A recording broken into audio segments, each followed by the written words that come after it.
From the Huntington Bank Studio, this is Colts 360.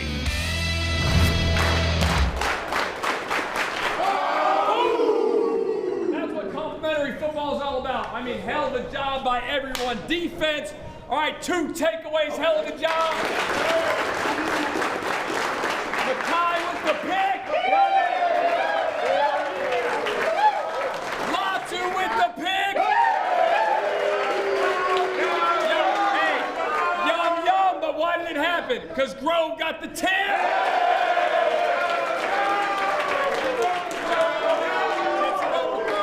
Hey, JT, 3 touchdowns on the ground. Daniel Jones, 20 of 29 with 2 touchdowns. Hey, and tied a franchise record, 6 straight drives, 6 touchdowns. Hey, but here's what's big, right? Here's what's huge, right? You know what started it off? Segun with the block.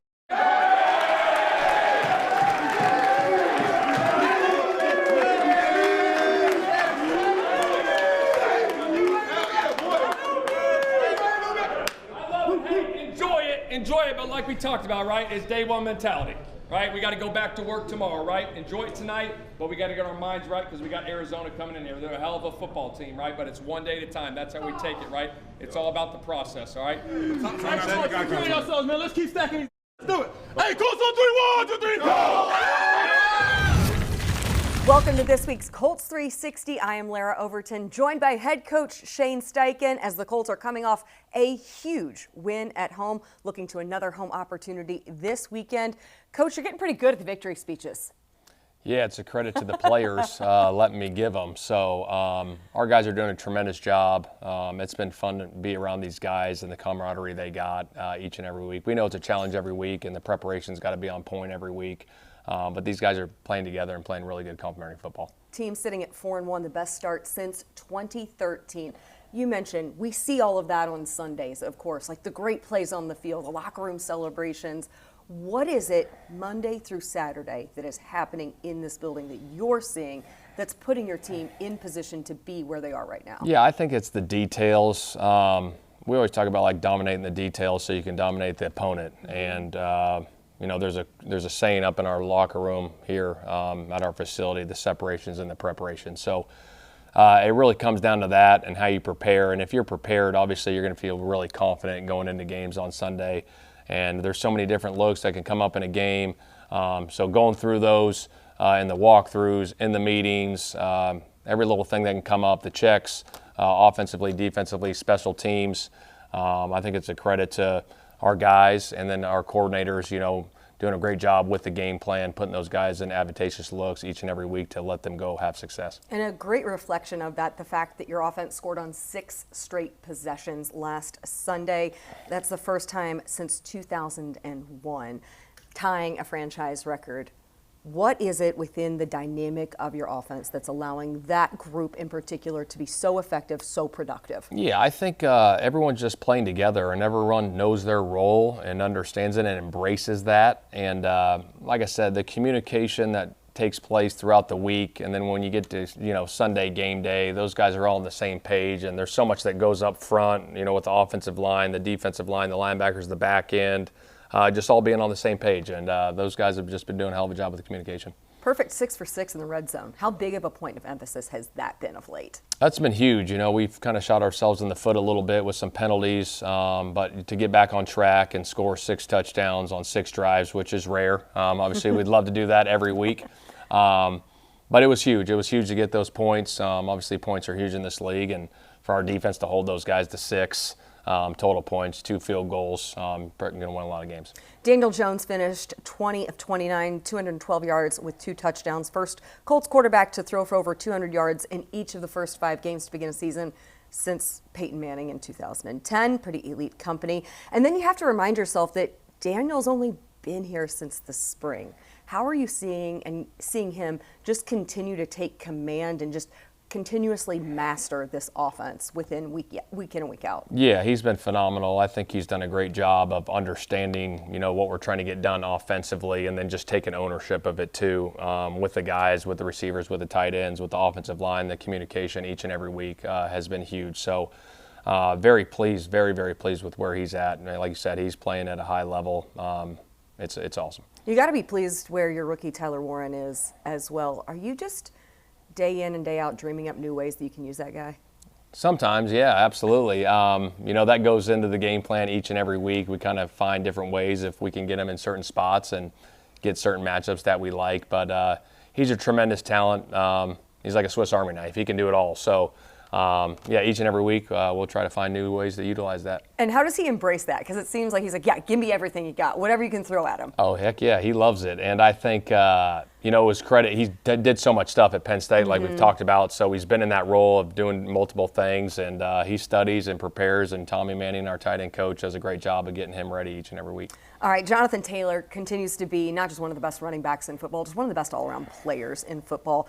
3 touchdowns, 2-point conversion last week, but he also had a couple of receptions. How are we seeing JT even become more of an asset in the passing game and complement to all that he does in the running game? Yeah, I think he's done a great job there, and I think, putting him in those positions to make those plays in the pass game, I think Daniel's delivering accurate footballs, when he's throwing it to him, and he's finding separation, whatever route it may be. But to add that element to the runner, the pass catcher, and to be able to do multiple things with them, it's been exciting to watch. If we were to create an award for maximizing opportunity, would there be 2 more deserving guys than Ashton Dulin and Segun Olubi after this week? Yeah, I don't know. Those guys stepped up in a big way. Dulin obviously stepping up offensively and making the plays he made. Obviously the big-time go ball down the sidelines, a big-time third down conversion. And then Segun obviously getting that punt block was huge. I think when you have that, that's a huge momentum for a football team to get a punt block there, and then the offense playing complementary football and scoring after that.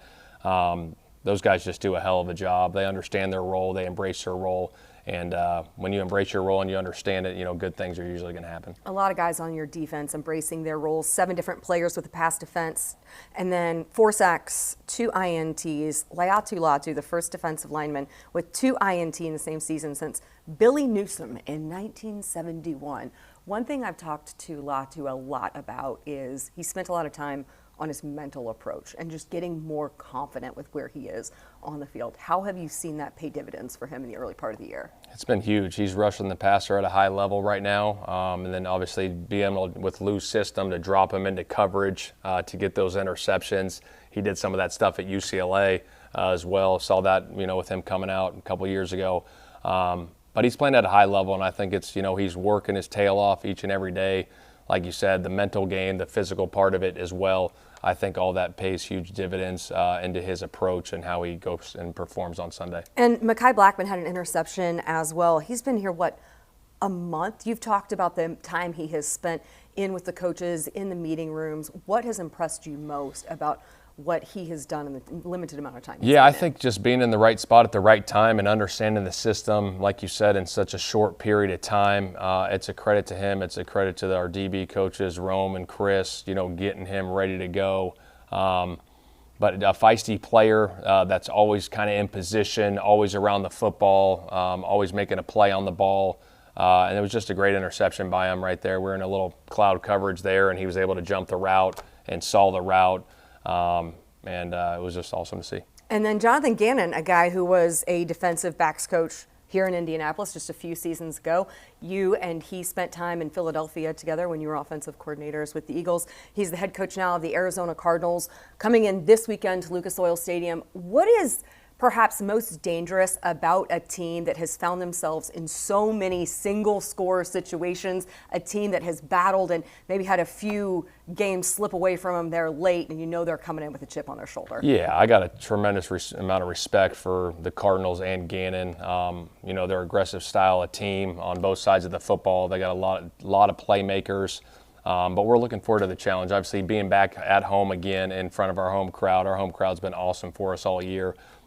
So it'll be a hell of a challenge, but one we're looking forward to. Thanks for the time, Coach. Yeah, appreciate thanks. it. Coming up, fresh off a tone-setting performance against Las Vegas, linebacker Segun Olubi explains how his football journey positioned him to take advantage of every opportunity. That's still ahead on Colts 360. And go back, and there were times I would leave practice, and as soon as I was done, and go close the store. So it's just like having the discipline that it kind of helped me regiment things. Like if it doesn't get done now, it's not going to get done. So it has to get on the schedule.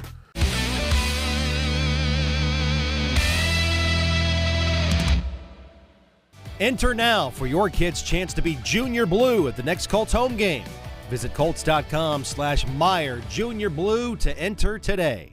Forte Sports Medicine and Orthopedics, proud orthopedic partner of the Indianapolis Colts. At Forte, fellowship-trained physicians and staff provide comprehensive, specialized sports medicine and orthopedic care to active patients of all ages. To learn more, visit forteortho.com.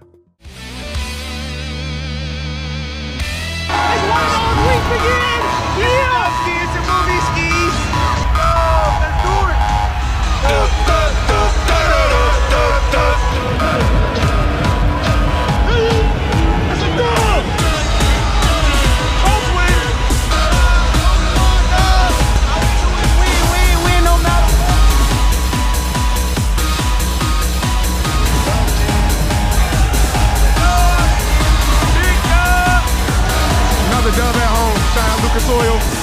Same thing next week.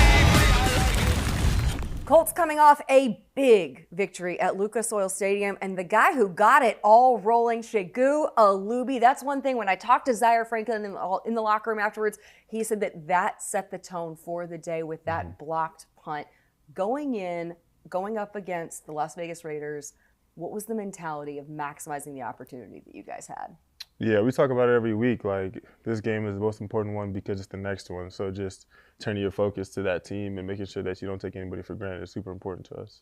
This is your 4th year as a Colt. You have 2 blocked punts in the last just over a year. You had one week 1 of last season, and then, of course, this week. How have you found, is that instinct? Is it a knack for finding the ball in those situations? Is it preparation? Is it both? Yeah, I think it's a good combination of a lot of different things, right? Like, Mace is super aggressive. He's going to put us in those situations.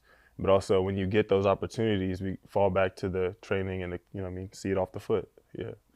Now, your 4th season here in Indy, but it has been quite a journey. Take me through that first season and kind of everyone in terms of how you have carved out now this role for yourself on the 53.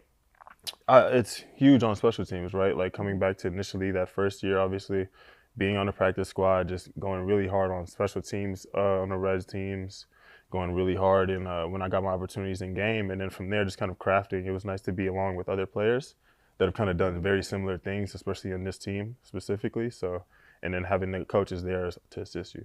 Who are those players? You look at guys like Zaire Franklin, Ashton Doolin, EJ Speed when he was in the building. In just our room, we've had so many guys that are great teamers that have gone on to have success on defense, but they never really lost that teamer kind of blood that's in you. So that work ethic, that mentality that you have had that has now made you successful in the league, take me through your journey in college football, because you went to a few different schools. Mm-hmm. Take me from, kind of the start of it all before you wound up at San Diego State. Yeah, well, I kind of knew I always wanted to play in the NFL, right? And just coming out of high school, I felt like I was undersized for whatever reason. So I wanted to play safety. So I moved from linebacker to safety, and people weren't really recruiting me as a safety. So I went to College of Idaho, NAIA school. And then from there, I just knew I was kind of just in a situation where I knew I wasn't going to get better being there. So I wanted to kind of bounce back and went to Saddleback Junior College. At the time, the transfer portal wasn't really a thing. And then from there, I went to Harding, high-level D2, very good. Actually won a championship recently, but very good defense. And I just knew that I could craft there, but it just didn't work out there. And so at that point, I was like, well, let me go back home and let me see if I get an opportunity to walk on. And San Diego State gave me a great opportunity there. And this is not just the work ethic you were putting in on the field. You were grinding. You were taking on a lot of extra jobs and stuff. Yes. Take me through what that routine was like as a college athlete and then also working in addition to going to school. Yeah, I mean, there was times where I would go to work my shift, you know, at In-N-Out or Five Guys, and I would come in my uniform. My friend Lance reminded me of it the other day. I saw him, but I would come to meetings in my In-N-Out whites, you know, and sit in there and look at it and then change for practice and go out and do practice and then go back. And there were times I would leave practice and as soon as I was done and go close the store. So it was just like having the discipline that it kind of helped me regiment things. Like if it doesn't get done now, it's not going to get done. So it has to get on the schedule. What instilled that work ethic in you? My mom says it's genetic. You know, Yeah. my mom's a hard worker. Yeah, no, I think, you know, she says that you kind of took it to a whole nother level. So I just think it's something that was kind of bred into me, but also just having a goal and having a vision and, you know, having the faith that you need to get it done. I joked with Coach Steichen just a little bit earlier, if we were to give an award for guys who maximize opportunity, would there be two more deserving people than yourself and Ashton? So it's great that you mentioned Ashton. But that being said, how much has that prepared you to, one, maximize every opportunity when you have it on the field, and then also having the journey that you've had, be so grateful to get to this point, that faith and that belief in yourself to be here? Yeah, it's major because when you have great faith and you have great just gratitude for what's going on around you, you kind of play with a different kind of fire. You know, like when you walk in and you don't take for granted the meals that are there, like the fact that there's water everywhere, you know what I mean? Or just even just get her, like just the smallest of things. Training room, the yeah. weight room, all And so those it makes you want to maximize everything. So like you end up staying in the building all day because you want to touch everything before you leave, you know? So just having that opportunity, when you do that, it kind of just builds into a culture and chemistry that works with other teammates, because there's a lot of guys here that are that way, for sure. And certainly one of those guys who has made an impact in just his first season, a guy you know very well, Cam Bynum. You guys are from very similar areas in California, correct? Take me through your connection with Cam, because he credited you with being one of the guys to help recruit him here when he signed with the Colts. Yeah, it's funny that Cam wanted to come here just because of some things that I'd said, right? But like back in the day, shoot, Cam helped me get on. You know, he had a DB trainer that he was going to that was helping him get better back when he was, you know, ascending. And I was like, yo, let me come tag along with you. So that's how I met our DB trainer, Coach Brown. And it was just amazing to see him grow, you know what I mean, in the way that he did, and just kind of, you know, sticking along and doing the same thing. And for our journeys to come up together, take a bit of a time apart, and then come back together, it was amazing. Were you at all surprised when you started to see him kind of taking off in the league, especially not just with the play on the field, but like all of the crazy celebrations, because he went so viral with that? Yeah, I mean, it's funny. Initially when I met Cam, he was a little bit quieter, which is kind of funny, but, you know, I can't say I'm surprised. Like, Cam's a great guy, and he's capable of so much, you know? And so, like, I think it's funny, like, when you think back to, you know, MC highlight Cam, like, with high sock Cam, but, you know, you think about it now and you see him, and he's just doing so many great things, but you see his hard work, so I can't necessarily say I'm surprised. Well, it's no surprise to see you making the impact that you have on the field, watching you grind in the building day in and day out. Shay, really appreciate the time. Let's go make some more big plays this weekend against Arizona. Absolutely. Thank you.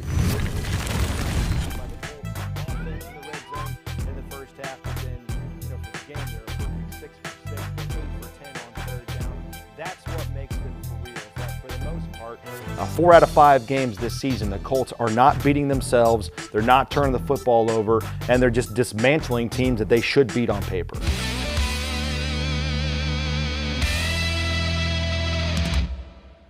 This season, Anthem Blue Cross and Blue Shield is teaming up with the Colts to shine a light on outstanding small businesses. Indy is our hometown, and boosting local business is just one way we want to thank this great city. Go to Colts.com/Anthem Spotlight to nominate your favorite small business today. Anthem and the Colts, helping Hoosier small businesses score. Satisfy your halftime hunger with Snickers and enter for a chance to win a trip to Super Bowl 60 at Snickers.com/halftime. It's time for the Fordham Credit Union Question of the Week. Daniel Jones is one of 3 Colts quarterbacks in franchise history to throw for over 200 yards in each of the first 5 games of a season. Who are the other 2?